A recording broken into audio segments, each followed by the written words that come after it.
Politically attacking नजर आ रहे हैं और तुष्टीकरण की बात कही जा रही है। बड़ी खबर यह आ रही है कि गृह मंत्री अमित शाह ने भी इसी लाइन पर बयान दिया है अब से कुछ देर पहले। इसको आप कैसे देखते हैं? देखिए, बहुत शुक्रिया आपका कि 25 मिनट बाद आपने मुझे मौका दिया। दूसरी बात, सबसे पहली जो आपने चलाई, जब शुरुआत की आपने डिबेट की, तो उसमें कहा कि मनमोहन सिंह का एक बयान आपने चलाया। आप अमीश भाई बहुत बड़े पत्रकार हैं, मैं दिल से कह रहा हूं, ये सच्ची बात बोल रहा हूं।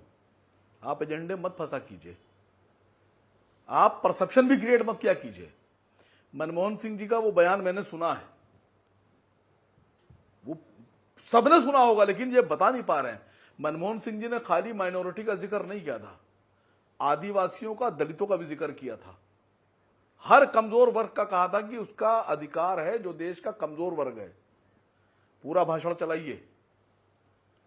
दूसरी बात, मोदी जी पर प्रधानमंत्री होकर यह झूठ बोलते हुए शोभा नहीं देता है कि एक भारत जैसे महान देश का प्रधानमंत्री झूठ और गलत बयानी करे।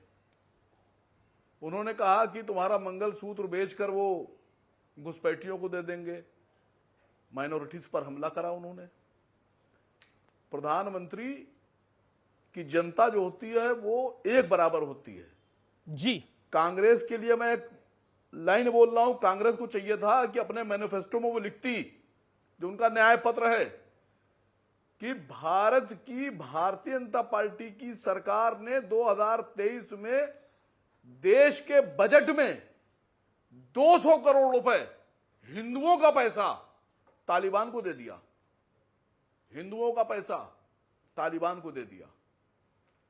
15 लाख करोड़ रुपया भारत के हिंदुओं का, मुसलमानों का, आदिवासियों का, दलितों का, 15 लाख करोड़, जिस पर देश के गरीबों का हक था, जो खून पसीने कमाई थी, वो चंद सिंधी दोस्तों को, गुजरातियों को माफ कर दिया। किसका है वो? जो 15 लाख करोड़ रुपया माफ हुआ। कांग्रेस को चाहिए अपने न्याय पत्र में लिखे, लेकिन कांग्रेस तो लिख रही है कि हम बहुसंख्यकवाद के लिए कोई जगह नहीं है इस देश के अंदर। बहुत देर बाद बिल्कुल आपने बोला, आपने लगभग 3 मिनट बोला, 3-3.5 मिनट बोला, बहुसंख्यकवाद की कोई जगह नहीं है इस देश के अंदर। सुन रहा हूं जी। अरे बात तो सुन, बात तो बोलिए सुन रहा हूं सर, बोलिए सर। कांग्रेस को चाहिए हर मन से बोले कि 15 लाख करोड़ जो माफ किया गया है वो माफ नहीं किया जाएगा। सरकार बनने के बाद उनके हलक से निकाल कर देश की हर बेटी को एक सोने का सेट दिया जाएगा। ठीक है सर, समझिए पूरी बात को। 15 लाख करोड़ रुपए क्यों माफ कर दिए? तीसरी बात, आपने अग्निवीर पे बात की, अग्निवीर पे बात की। 22 साल और 24 साल का बच्चा, 22 साल और 24 साल का बच्चा। बड़ी खबर आ रही है, गृह मंत्री अमित शाह ने कहा कि मठ और मंदिरों पर की संपत्ति पर भी कांग्रेस पार्टी की नजर है। यह पैसा किसे देना चाहते हैं? गृह मंत्री अमित शाह ने बोला है सभी को पता है कि पैसा कहां जाएगा। यह अभी तक का बहुत बड़ा हमला है कांग्रेस पार्टी पर। अमित शाह का बहुत बड़ा स्टेटमेंट आया है कि कांग्रेस पार्टी की नजर अब आपकी संपत्ति पे है, मठ और मंदिरों की संपत्ति पे भी नजर है कांग्रेस पार्टी की। इससे पहले कर्नाटक की सरकार पे भी बीजेपी गंभीर आरोप लगा चुकी है। मैं शहजाद पूनावाला का रुख करता हूं। शहजाद पूनावाला, मठ और मंदिरों पर नजर है, पर कांग्रेस के मैनिफेस्टो में मठ और मंदिरों की बात नहीं है, कहीं बहुसंख्यकवाद की बात है। देखिए ऐसा है कि वाक्य क्या है और कृत्य क्या है, दोनों को मिलाकर ही देखेंगे ना। असीम वकार की बात जो है उनके मैनिफेस्टो में, जो हाँ मैं उनका भी जवाब दूंगा। वाक्य जो उनके मैनिफेस्टो में तो लिखा ही हुआ है, और कृत्य जो इनका रहा है, कर्नाटका की सरकार का उदाहरण भी है, तमिलनाडु सरकार का भी उदाहरण है। ऐसी व्यवस्था वक्फ की इनकम की नहीं है। आप पूछ लीजिए, असीम वकार भाई को मैं वैसे बहुत ही पढ़ा लिखा और बहुत ही वो प्रवक्ता मांगता हूँ, सीरियस प्रवक्ता। वो कोई भी स्टेटमेंट हल्का नहीं करते। आज आप देखिए नोटेबल डिफरेंस अमीश जी, जो असीम वकार कांग्रेस को कई दिनों तक गालियां देते थे, आज कांग्रेस ने क्या करना चाहिए, मनमोहन सिंह को डिफेंड करने का काम असीम वकार कर रहे हैं। मतलब कि हैदराबाद में कोई बिरयानी पकी है साथ में, इसीलिए आज कांग्रेस की वाहवाही करने और कांग्रेस का बचाव करते करते ये भी बोल रहे। पर मैं इनसे पूछना चाहता हूं एक सवाल, आसिम साहब, क्योंकि आपने लगभग कांग्रेस को अपना ही लिया है, वैसे आप लोग सरकार में भी साथ में रहे हैं बहुत सारी, तो मुझे बताइए कि वक्फ की प्रॉपर्टी भी रिडिस्ट्रीब्यूट होनी चाहिए, या ये जो मठ मंदिर पर जो फैसिलिटी है कि उनकी इनकम जो है वो बांटी जाए सामाजिक कार्यों के लिए, तो वक्फ की इन्कम हो जाए यूज। मैं जवाब दे रहा हूं। देखिए अमीश भाई, एक लाइन मेरी छूट गई थी। मैं आज अभी इन्होंने कहा कांग्रेस को आप बचा रहे हैं, नहीं बचा नहीं रहा हूं। मैं ईमान की और हक की बात बोलता हूं और बोलता रहूंगा। मैंने ये कहा था कि 22 साल 24 साल का लड़का रिटायर किया जाएगा और 74 साल की उम्र में मोदी जी कहेंगे हमको प्रधानमंत्री बनाओ, हम रिटायर नहीं होंगे, हम रिटायर ही नहीं होंगे। दूसरी बात, अभी शहजाद पूनावाला ने एक सवाल उठाया था कि नेहा जो बच्ची कर्नाटक की जिसका कत्ल हुआ है, देश का नहीं पूरी दुनिया का कोई भी मुसलमान कातिल के साथ नहीं खड़ा है, सजाए मौत देना चाहिए।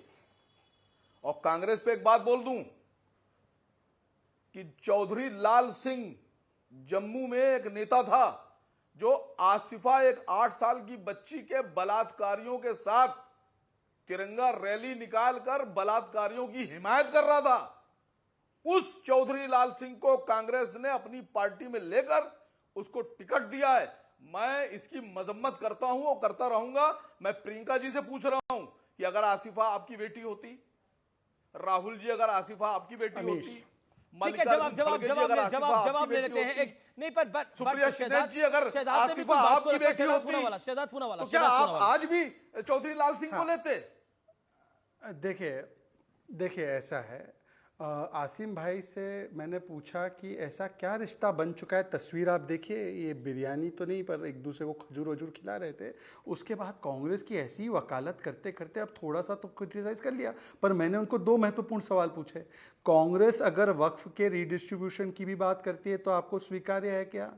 और आप बताइए कि आप चाहते हैं मंदिरों की और मठों की तो जो प्रॉपर्टी होती है, जो संपत्ति होती है, वो तो सामाजिक कार्यों में लगती है। क्या आप आज आसिम वकार, जिनकी पार्टी के नाम में मुस्लिमीन है, ये बोलते हैं कि वक्फ की भी प्रॉपर्टी का इनकम सारे सामाजिक कार्यों में लगे? वो केवल मुसलमानों का क्यों होना चाहिए किसी भी सेकुलर देश में? और तीसरी बात मैं सिर्फ इतना पूछना चाहता हूँ, ये महिला करते ना, इन सभी लोगों से पूछे यूसीसी के साथ है, यूसीसी के खिलाफ है। ये महिला करते ना, सुप्रीम कोर्ट ने 3 तलाक पर प्रतिबंध लगाया, इनसे पूछे ये 3 तलाक वापस लाने के पक्ष में है या 3 तलाक के कानून के पक्ष में है। अमीश जी, एक बार में ही सबके चेहरे उजागर हो जाएंगे। आज सवाल सिर्फ इतना है कि तुष्टीकरण में गिरते गिरते आज क्या चाहते हैं आप? कि आप तुष्टीकरण में एक ईमानदार भारतीय की संपत्ति को लूट कर आप किसी अवैध व्यक्ति को दे दें जिसका अधिकार नहीं बनता है, और न्याय की बात करते हैं आप खंडन क्यों नहीं करते? किस प्रकार की व्यवस्था नहीं होनी चाहिए? वकार शहजाद पूनावाला ने कुछ स्ट्रेट बातें रखी, उसका जवाब क्या आपको लगता नहीं है तुष्टीकरण की प्रकाष्ठा है अपने आप के अंदर? देखिए, शहजाद पूनावाला भारतीय जनता पार्टी के समर्थन में बातें रख रहे हैं और मैं देश के समर्थन में, मैं देश की आवाज उठा रहा हूं। भारतीय जनता पार्टी की आवाज उठाने के लिए शहजाद पूनावाला है, वो देश की बात नहीं कर रहे। मैं आपसे पूछूं, आप नेहा के साथ, मैं भी नेहा के साथ, आप आसिफा के खिलाफ, मैं आसिफा के साथ, और एक बच्ची है जो कह रही है कि एक कलाकार हैं, आर्टिस्ट, हीरो, और वो सांसद भी हैं बीजेपी के, वो मेरे पिता हैं बायोलॉजिकल। उनकी उस बच्ची की मां ने कहा कि वो सांसद जी जो हैं वो जवाब शहजाद पूनावाला, और मैं कोर्ट में जाऊंगी। किसके साथ हैं आप? देखिए किसके साथ हैं? देखिए, बच्ची के साथ हैं कि नहीं है आप? अमीश जी, मैं एक एक करके, देखिए अमीश जी, मैंने तो 2-3 सवाल पूछे, पर आसिम वकार जी, वैसे तो मैं कह